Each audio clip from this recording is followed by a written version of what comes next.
हो गया है आपके favourite morning prime time show 9 बज गए का। आपके साथ हूं मैं नेहा बाथम। वीकेंड के बाद एक बार फिर से सोमवार, और सोमवार के दिन खबरों की रफ्तार, क्योंकि छुट्टियों में अगर खबरों से आप पीछे हट गए हैं तो 1 घंटे बने रहिए हमारे साथ, क्योंकि हम आपको दिखाएंगे देश और दुनिया की हर वो अहम खबर जिसका सीधा सरोकार आपसे है। खबरों की शुरुआत महाराष्ट्र के साथ करेंगे, जहां पर कोरोना के बढ़ते मामलों को लेकर अब लॉकडाउन का खतरा महाराष्ट्र में मंडराने लगा है। जी हां, इस पर विस्तार से बातचीत होगी। और आज पीएम मोदी एक बार फिर मिशन बंगाल पर हैं। हुगली में कई विकास योजनाओं के शुभारंभ के साथ उनकी रैली होनी है। उधर ममता बनर्जी के भतीजे अभिषेक बनर्जी की पत्नी पर कोयला तस्करी केस में शिकंजा कस रहा है। इसकी ताजा अपडेट हम आपको दिखाएंगे। और बुलेटिन में उस पार भी हम आपको बिग बॉस की नई विनर से मिलवाएंगे। लेकिन खबरों का सिलसिला शुरू करते हैं महाराष्ट्र के साथ, जहां पर लॉकडाउन का खतरा मंडरा रहा है। राज्य में हजारों की तादाद में नए केस आने के बाद सीएम उद्धव ठाकरे ने अल्टीमेटम जारी करते हुए ये कहा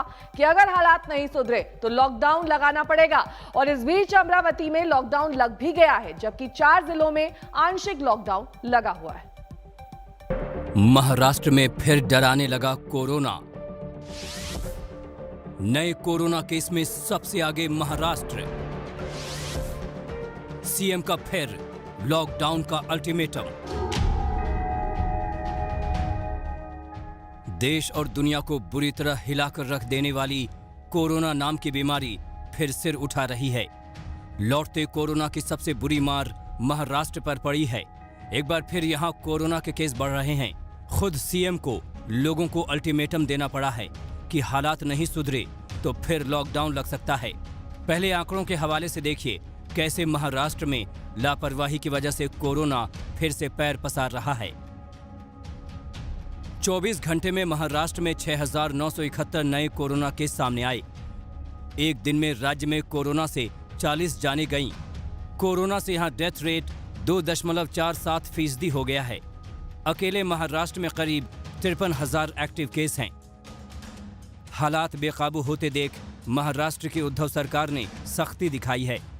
राज्य में आज से सभी राजनीतिक, सामाजिक और धार्मिक सभाओं पर रोक लगा दी गई है। सीएम ने सख्त लहजे में लोगों को नियम मानने के लिए चेताया है। मैं आने वाले कुछ दिन आपसे ये उत्तर अपेक्षित कर रहा हूं। कैसे?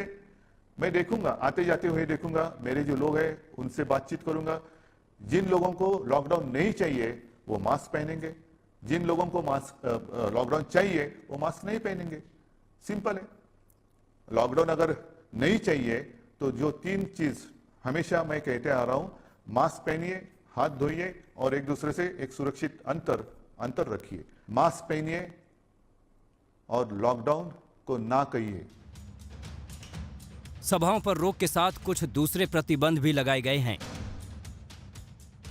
सरकारी बैठकों और प्रदर्शनों पर भी रोक लगा दी गई है। राजनीतिक दौरे भी रोक दिए गए हैं। अमरावती और अचलपुर में 7 दिन तक लॉकडाउन रहेगा। यवतमाल, अकोला, बुल्ढाना, वाशिम में भी 1 मार्च तक कुछ प्रतिबंध लगाए गए हैं। यहां शादियों में 25 लोग ही मौजूद रह पाएंगे। दफ्तर में 15% कर्मचारी ही आएंगे। नासिक में रात का कर्फ्यू लगाया गया है। पुणे में 28 फरवरी तक स्कूल कॉलेज बंद रहेंगे। पुणे में भी रात का कर्फ्यू रहेगा। महाराष्ट्र में सख्ती जरूरी भी है। एक मॉल की यह तस्वीर देखिए। कोरोना गाइडलाइंस ताक पर रख दी गई है। इस मॉल के मैनेजर पर केस दर्ज किया गया है। और ये तस्वीरें नागपुर के बाजार की हैं और लोगों की लापरवाही की कहानी बयान कर रही हैं। शिरडी में भी हजारों की भीड़ उमड़ी है और कोरोना के नियम ताक पर रख दिए गए। महाराष्ट्र के साथ कुछ दूसरे राज्यों में भी कोरोना का खतरा बढ़ रहा है। छत्तीसगढ़, एमपी, पंजाब और जम्मू कश्मीर में केस लगातार बढ़ रहे हैं। केरल में भी नए केस की तादाद अचानक बढ़ी है। कोरोना की दूसरी लहर के बारे में सभी डॉक्टर कुछ नहीं कर रहे, लेकिन हालात ऐसे ही बने रहे तो ये सवाल फिर पैदा होगा कि क्या हम फिर कोरोना की गिरफ्त की तरफ बढ़ रहे हैं। पंकज उपाध्याय के साथ मुस्तफा शेख, मुंबई आज तक। और ज्यादा जानकारी के साथ मुस्तफा शेख हमारे संवाददाता इस वक्त जुड़ गए हैं। मुस्तफा, सीएम ने तो 2 टूक कह दिया है कि लॉकडाउन के आसार हैं, लेकिन ऐसे में कौन सी वो जगह है जहां पर अभी नाइट कर्फ्यू लागू किया गया है और एहतियातन क्या कदम उठाए जा रहे हैं महाराष्ट्र सरकार की ओर से?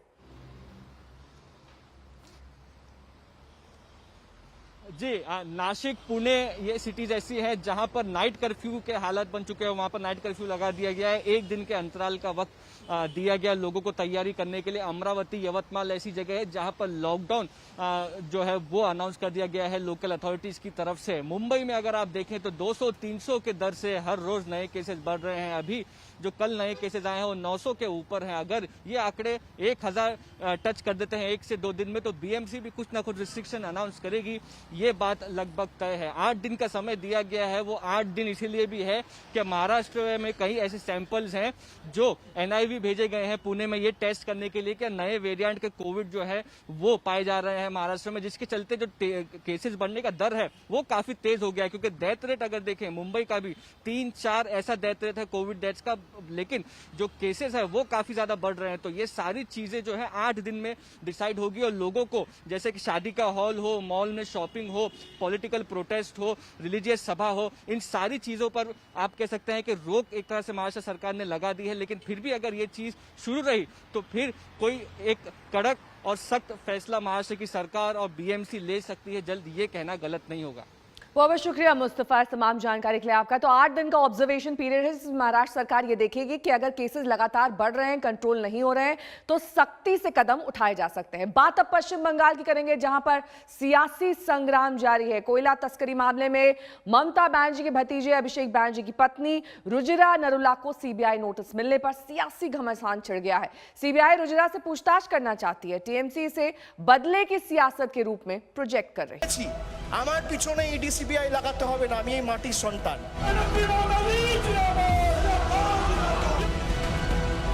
আমাকে ইডি সিবিআই দিয়ে চমকাতে ধমকাতে হবে না। আমি বলেছি, আবার বলে যাচ্ছি, অন রেকর্ড ক্যামেরার সামনে দাঁড়িয়ে একটা ফাঁসির মঞ্চ করবে, আমি গিয়ে মৃত্যুবরণ করব।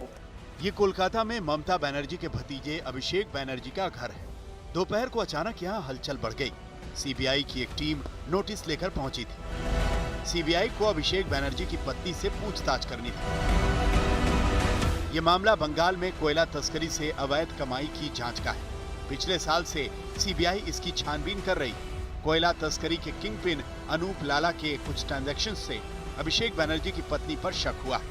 ये आरोप है कि अनूप लाला से कुछ ट्रांजैक्शन अभिषेक बनर्जी की पत्नी रुजिरा नरूला बनर्जी के बैंक अकाउंट में हुए, जो बैंक अकाउंट विदेश में है। ये सब क्लियर करने के लिए ही सीबीआई उनसे पूछताछ के लिए पहुंची। सीबीआई के 3 अफसर कुछ घंटों तक वहां रुके रहे, लेकिन रुजिरा नरूला से पूछताछ नहीं हो पाई। सीबीआई के शिकंजे के बीच अभिषेक बनर्जी बेचैन हो गए। उन्होंने ट्वीट किया, दोपहर 2 बजे सीबीआई ने मेरी पत्नी के नाम पर नोटिस दिया है। हमें कानून पर भरोसा है, लेकिन अगर वो सोचते हैं कि इन हथकंडों से हमें डराया जा सकता है तो वो गलतफहमी में है। हम वो नहीं जिन्हें कभी झुकाया जा सके। अभिषेक बनर्जी ने बदले की राजनीति का आरोप लगाया। पूरी टीएमसी उनके पीछे खड़ी हो गई। सीबीआई की टाइमिंग पर सवाल उठाए। ये कहा कि जांच एजेंसियां अब बीजेपी ऑफिस बन गई हैं। बीजेपी ने भी पलटवार किया। पेर बैटार मतन सामने दाঁড়িয়ে राजनैतिक भावे मोकाबिला करते बाड़ीर मा बोनके टेने निये मोकाबिला नय, तार कारण महिलादेर सामने निये एसे मोकाबिला करे कारा कापुरुष बीजेपी कापुरुष, ताई सीबीआई ईडी के এইভাবে আজকে ইউজ করছে।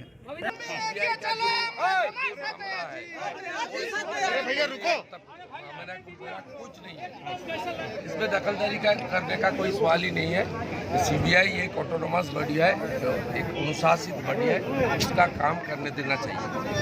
लेकिन हम लोग का ये देखिए, यहाँ से सबको मालूम है एक कुल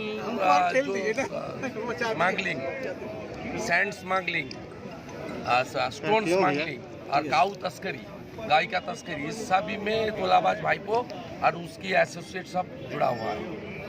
ये सबको मालूम है, सीबीआई को कार्रवाई करना चाहिए। बीजेपी का जवाब ये है कि सीबीआई के पास तथ्य होंगे तभी वो अभिषेक बनर्जी की पत्नी से पूछताछ करना चाहती।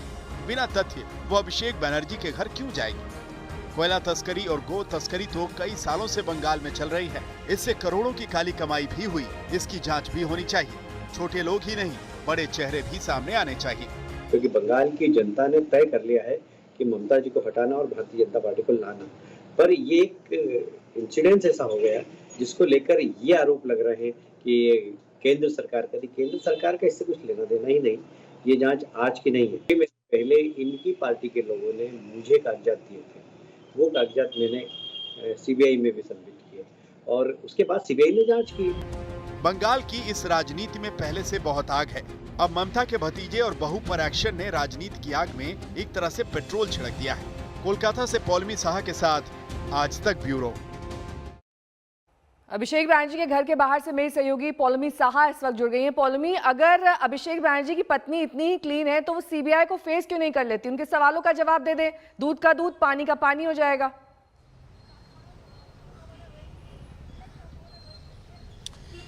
जी नेहा, इसका खुलासा तो एक आध दिन में हो ही जाएगा, क्योंकि कल ही सीबीआई ने उनको समन किया है, उनको नोटिस सर्व किया है। कल सीबीआई यहीं पर अभिषेक बैनर्जी के घर पर आई हुई थी। उन्होंने नोटिस सर्व किया उनको कि 21 तारीख को 2 बजे, अभिषेक बैनर्जी का कहना है कि ये नोटिस उनको सर्व किया गया और कहा गया कि 21 तारीख को, जो कि कल का डेट था, 3 बजे आपको हमारे सामने इस एड्रेस पर मौजूद होना होगा सवाल जवाब के लिए। ये कोल स्मगलिंग केस में कल, क्योंकि रुजिरा बैनर्जी यहाँ पर थी नहीं, तो वो नोटिस उनको सर्व कर दिया गया। दोबारा सीबीआई उनको ये नोटिस सर्व करेगी ताकि वो इस इन्वेस्टिगेशन से जुड़ जाए। और अगर इस तरह से 2-3 बार, क्योंकि उन्हें इस वक्त अक्यूज्ड की तरह नहीं ट्रीट किया जा रहा है, किसी भी टीएमसी लीडर को अक्यूज्ड के तौर पर इस वक्त ट्रीट नहीं किया जा रहा है, एक्सेप्ट फॉर विनय मिश्रा, जो इस वक्त एब्सकॉन्डिंग हैं, जो यूथ लीडर थे टीएमसी के, जिनसे अभिषेक बैनर्जी के लिंक्स हैं ये कहा जा रहा है, और जो जिनकी वजह से अभिषेक बैनर्जी का नाम शायद सामने आ रहा है इन्वेस्टिगेशन में। पर सीबीआई का कहना है कि रुजिरा बैनर्जी का नाम सामने आया है इन्वेस्टिगेशन में। शायद वो कुछ फैक्ट्स और सर्कमस्टांसेस इस केस के बारे में जानती है, जिस वजह से हम उनसे पूछताछ करना चाहती है। पर जैसे आपने सवाल उठाया, सही सवाल है कि आखिर अगर रुजिरा बैनर्जी कुछ छुपाना नहीं चाहती और उनका कोई इन्वॉल्वमेंट नहीं है एज सच इस केस में, तो वो सामने आकर सीबीआई के सवालों का जवाब क्यों नहीं दे देती। बहुत बहुत शुक्रिया पौलमी इस तमाम जानकारी के लिए आपका। बात पीएम मोदी के मिशन बंगाल की करेंगे, क्योंकि प्रधानमंत्री आज बंगाल दौरे पर रहेंगे। 1 महीने में पीएम मोदी का ये 3रा बंगाल दौरा होगा। पीएम हुगली में बंगाल को कई सौगात देंगे, मगर इस दौरे से पहले पीएम ने बीजेपी नेताओं के साथ महामंथन किया। यह महामंथन 5 राज्यों में होने वाले चुनाव के मद्देनजर था।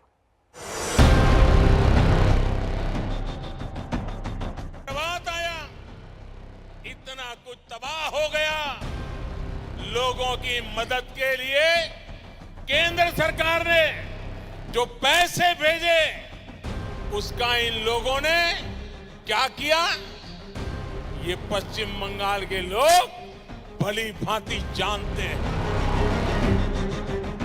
ये दहाड़ आज फिर पश्चिम बंगाल में सुनाई पड़ेगी। पीएम मोदी आज शाम 3:45 बजे हुगली के इसी डनलप टायर फैक्ट्री ग्राउंड में रैली करने जा रहे हैं। पीएम मोदी का यहाँ बड़ा कार्यक्रम है। वो रैली तो करेंगे ही, साथ ही कई रेल परियोजनाओं का शुभारंभ भी करेंगे। इसमें शामिल है मेट्रो के एक्सटेंशन को हरी झंडी। ये मेट्रो लाइन काली घाट और दक्षिणेश्वर के 2 विश्व प्रसिद्ध काली मंदिरों को जोड़ेगी। 4.1 किलोमीटर लंबा ये मेट्रो एक्सटेंशन केंद्र सरकार के 464 करोड़ रुपए के अनुदान से तैयार हुआ। पीएम हुगली में रेल परियोजनाओं का भी शुभारंभ करेंगे। हुगली में पीएम मोदी की रैली को कई कारणों से अहम माना जा रहा है। इस वक्त हम लोग हुगली जिले के डनलप फैक्ट्री ग्राउंड में हैं। डनलप फैक्ट्री जो एक समय जिसका भारतवर्ष में नाम हुआ करता था, फिलहाल बंद पड़ी है, लेकिन उसका ये ग्राउंड है और यहीं पर हुगली जिले में प्रधानमंत्री की रैली होने का मतलब भी है कि इंडस्ट्रियलाइजेशन को एक पुश देने की योजना है प्रधानमंत्री की चुनाव से पहले, और उसी के फलस्वरूप हुगली जिले की इस जगह को चुना गया है। दूसरी वजह है ये हुगली लोकसभा केंद्र के अंतर्गत आता है इलाका। तो हुगली लोकसभा केंद्र में अगर पिछले लोकसभा का हम रिजल्ट देखें तो बीजेपी को जीत मिली थी, लॉकेट चटर्जी यहां से सांसद बनी थी। तो ऐसे में उस जीत को बरकरार रखने के लिए भी इस जनसभा के लिए इस स्थान को चुना गया है। ये बेहद दिलचस्प है कि पीएम मोदी की रैली के बाद इसी मैदान में 24 फरवरी को पश्चिम बंगाल के सीएम ममता बनर्जी की भी सभा होने वाली है। 1 महीने के भीतर पीएम मोदी का ये 3रा पश्चिम बंगाल दौरा है। 23 जनवरी को नेताजी की 125वीं जयंती पर पीएम मोदी का बड़ा कार्यक्रम हुआ। 7 फरवरी को पीएम मोदी ने हल्दिया से विभिन्न विकास परियोजनाओं की लॉन्चिंग करते हुए रैली की थी। पीएम की रैली को लेकर स्थानीय लोग काफी उत्साहित हैं। हो भाग्य हमारे द्वार मोदी जी पधारे। बहुत इच्छा थी इनको सामने से देखने की, आज कल वो भी इच्छा पूरी हो जाएगी। प्रधानमंत्री उनके ऊपर बहुत हम लोग को मतलब भरोसा है कि कुछ बोलेंगे डनलप के बारे में या नया से कुछ शुरू करेंगे, ये भी बोल सकते हैं, यही हम लोग को आशा है। पश्चिम बंगाल आने से पहले पीएम मोदी एक और चुनावी राज्य असम भी जाएंगे। वो सुबह 11:30 बजे धेमाजी के सिलापाथर में तेल और गैस क्षेत्र की कई अहम परियोजनाओं का उद्घाटन और शिलान्यास करेंगे। यहाँ वो धेमाजी इंजीनियरिंग कॉलेज का उद्घाटन करेंगे, सियालुची इंजीनियरिंग कॉलेज का शिलान्यास करेंगे। इंडियन ऑयल की बोगाई गांव स्थित रिफाइनरी में इंडमैक्स इकाई, डिब्रूगढ़ के मधुबन में ऑयल इंडिया लिमिटेड के सेकेंडरी टैंक फार्म और तिनसुकिया के हेबेडा गांव में एक गैस कंप्रेसर स्टेशन का उद्घाटन करेंगे। असम और पश्चिम बंगाल दोनों राज्यों में इसी साल विधानसभा चुनाव होने हैं। ऐसे में मोदी का आज का दौरा काफी मायने रखता है। कोलकाता से अनुपम मिश्रा के साथ आज तक ब्यूरो। वहीं केंद्रीय मंत्री संजीव बालियान को कल पश्चिमी यूपी के शामली में किसानों के विरोध का सामना करना पड़ा। दरअसल कैबिनेट मंत्री संजीव बालियान खाप चौधरियों से मिलने शामली पहुंचे थे। वहां उन्होंने मलिक गढ़वाला खाप के चौधरियों से मुलाकात भी की, लेकिन इसके बाद जब वो भैंसवाल गांव में पहुंचे तो लोग विरोध में नारेबाजी करने लगे। ग्रामीणों ने मंत्री के काफिले के आगे ट्रैक्टर सटाकर गाँव में घुसने की कोशिश की, रोकने की कोशिश की और इसी गांव में 5 फरवरी को जयंत चौधरी ने महापंचायत की थी। ये आंदोलन किसका है? किसान का है कि खाप का है? ये किसान आंदोलन है, ये किसान आंदोलन है और पूरे देश का आंदोलन बताते हैं लोग। फिर इसमें खाप की अगर एंट्री तो खाप चौधरी ठीक है मिलने आए, लेकिन खाप का आंदोलन तो नहीं है दोस्ती, ये किसान आंदोलन है। किसान जो चौधरी ने टिकट ने बिका हो, किसान नेता के रूप में था। खाप चौधरी के रूप में खाप की कोई मीटिंग आज तक बालियान खाप में भी नहीं हुई है। केंद्रीय मंत्री की गाड़ी को ओवरटेक करना एक परिवार को दरअसल महंगा पड़ गया। इसकी सजा में पूरे परिवार को 5 घंटे तक थाने में बैठना पड़ा। पश्चिम बंगाल के पर्यटक के मुताबिक परिवार समेत वो बालासोर जिले से कोलकाता लौट रहे थे। ओडिशा के बस्ता इलाके में जब वो NH-16 से गुजर रहे थे तभी ये वाकया हुआ। उन्होंने एम्बुलेंस समझकर मंत्री प्रताप चंद्र सारंगी की कार को साइड दे दिया, लेकिन आगे जब सारंगी के काफिले की गाड़ी स्लो हुई तो उन्होंने अपनी कार बढ़ा ली। थोड़ी देर बाद 20 किलोमीटर तक पीछा करके उनकी कार को लोकनाथ टोल गेट पर रोका गया और बस्ता थाने में 5 घंटे तक बिठा कर रखा गया। ये लिखवाने के बाद उन्हें छोड़ा गया कि आगे वो ऐसी गलती नहीं करेंगे। आज तक ने जब मंत्री जी से जनसंपर्क अधिकारी से उनका पक्ष जानना चाहा तब उनकी तरफ से कोई जवाब ही नहीं मिला। जैसे जैसे जगह मिला हम लोग उसके पीछे पीछे है। 4-5 नंबर में गाड़ी, 4-5 नंबर में हमारा गाड़ी था, हमारा गाड़ी का और 4-5 गाड़ी था। एक जगह में कुछ 2-3 किलोमीटर जाने के बाद एक जगह में पुलिस का स्कॉट जो है वो मैंने हाईवे से दाहिने चला गया, लाल मिट्टी पे चला गया। तो हम लोग फिर देखा कुछ हुआ तो गाड़ी स्लो मूवमेंट हुआ। वहाँ स्लो हुआ तो हम जस्ट साइड लिया। फिर जैसे जगह मिला तो हम लोग फिर अपना चले गए। जाने के बाद में जलेसर टोल टैक्स में पुलिस हम लोग को जाकर पकड़ के लेके आए कि हम लोग कुछ किया। हम लोग तो कुछ किया ही नहीं था। नमस्कार, मैं हूं अंजना ओम कश्यप। हमें उम्मीद है ये वीडियो आपको पसंद आया होगा। लेटेस्ट खबरों के लिए यूं ही देखते रहिए आज तक और इस वीडियो के पसंद आने पर लाइक, शेयर एंड सब्सक्राइब करना ना भूलें।